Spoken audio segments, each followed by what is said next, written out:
Барлықтарыңызға қайырлы күн, қалайсыздар? Бүгін ғана басымды көтеріп, әйтеуір сыртқа шығып жатырмын. 2 күн бойы ауырдым. Мен де қызым да температура жетіп ауырған болатынбыз. Қызымды қойдың майымен емдеп алдым, шүкір, қазір барлығы жақсы. Менде де жақсы. Мен бірақ әлі емделген жоқпын. Енді бүгін де температурам шығатын болса, мен точно барып укол аламын деп ойлап отырғанмын. Енді дайректке біраз адамдар жазып жатыр екен. Уайымдап, барлығы тыныштық па, жақсы ма деген сияқты. Жеке өмірімде не болып жатқанын сіздермен бөлісе алмаймын, айта алмаймын ештеңке. Өйткені айтқанмен де бәрібір ештеңке өзгермейді. Жақын арада өздеріңіз барлығын біле жатарсыздар. Айтатын адам өздері айта берсін, мен ештеңке айтпаймын. Менде барлық жақсы, шүкір, соны ғана айта аламын.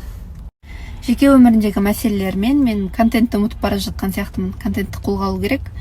Енді жақсы видеографтар болса, мобилграфтар болса, маған жазыңыздар. Сіздермен сотрудничество жасауға мен дайынмын. Коллаборация жасаймын дейтін болсаңыздар, маған жазсаңыздар болады.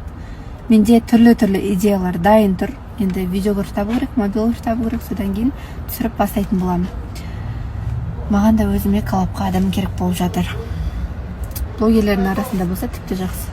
Бұл сөзді уже бір емес бірнеше рет естідім да. Сенің өмірің кімге керек? Өміріңді сала бермеш дейді да. Енді мен Инстаграм болғаннан кейін мен өзім салмағанда кім салам?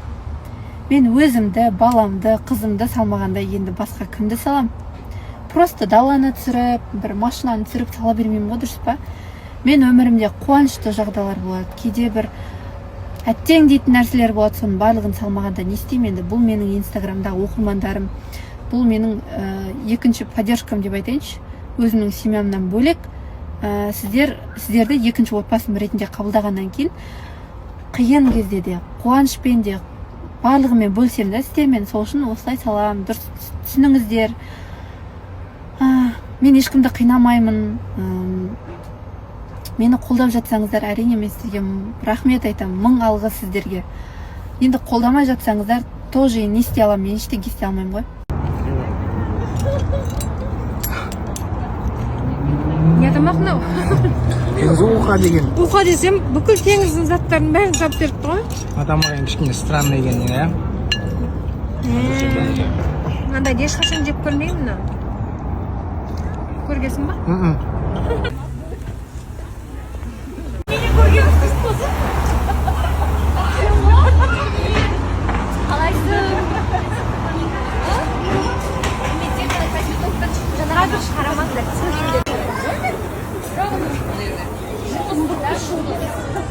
Жұлдыз болып кеткен ғой бұлар машина. Күшті ұрып келді, әдем бір. Папасы мен баласы бірдей киініп алыпты ғой. Күшті бар. Ой, машина аламын деп жанынан айсар шорт киіп.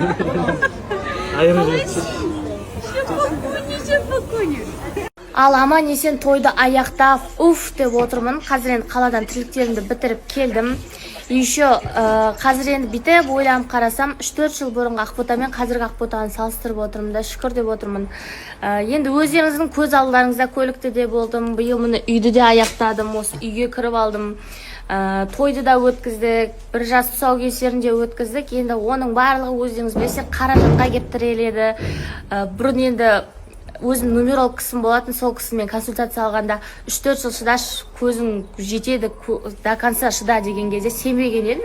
Ой, ол қақтан біледі, бал кермейді, пал шумейді, самдар не айтады деген сияқты. Енді қазір ойланып отырсам, шынымен рас екен да, адамның туған күнімен жалпы өзің туралы жалпы өзіңді тани алуыңа болады екен да.